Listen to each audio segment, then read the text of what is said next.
Hello. હાજી sir, હું પોરબંદરથી બોલું છું, અરભમ. હા, વિમલભાઈ વાત કરું છું, ગૌરવ પશુઆહાર તલોદ થી. પેલો એક તમે સ્ટીલનું કેન મંગાવ્યું હતું. હા હાજી હાજી સર, હાજી. કે કેટલા પશુને આપ્યું સાહેબ? 10.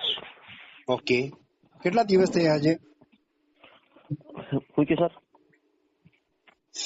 હલો. હાજી. કેટલા દિવસ થયા સાહેબ? આઈ થિંક સમજી લ્યો ને કે 15 દિવસ. શું ચેન્જ લાગ્યું?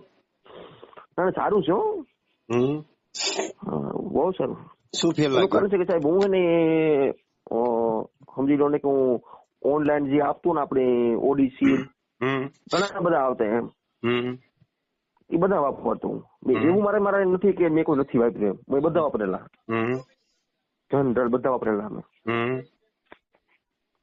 કોઈ પણ જાહેરાત આવે ને એ બધી મેં યુઝ કરેલી છે. હા, તો કેવી લાગી પણ આ? ના, મને સારું લાગ્યું ભાઈ. બરોબર. શું ફેર લાગ્યો તમને?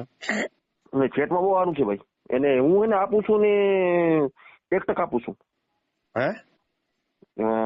સવારના આપું, સાંજના ના આપું પાછું એને હું. ઓકે. કેટલું ચેન્જ લાગ્યો તમને દૂધમાં, ફેટમાં? ચેન્જ તો ઘણું બધું છે. રિઝલ્ટ મળ્યું છે એમ. એનું કારણ છે સાહેબ કે ભાઈ એ તબેલા જે હોય ને જે આગળ ને જે વ્યવસાય કરતો હોય ને વસ્તુની, એ બધા ભાઈ આમાં નોટિસ તો કરે જ. ઓકે સાહેબ. નોટિસ તો મારે કરવી પડે સાહેબ કે ભાઈ અમે એટલો ખર્ચો કર્યો છે તો અમને શું રિઝલ્ટ મળ્યું કે નથી મળ્યું. ઓકે. રિઝલ્ટ મળે તો આપણે આગળ વધી જવાનું. બરોબર. ના મળે તો ત્યાંથી ક્લોઝ કરી નાખવાનું. બરોબર. હા, રિઝલ્ટ છે નો ડાઉટ. ઓકે.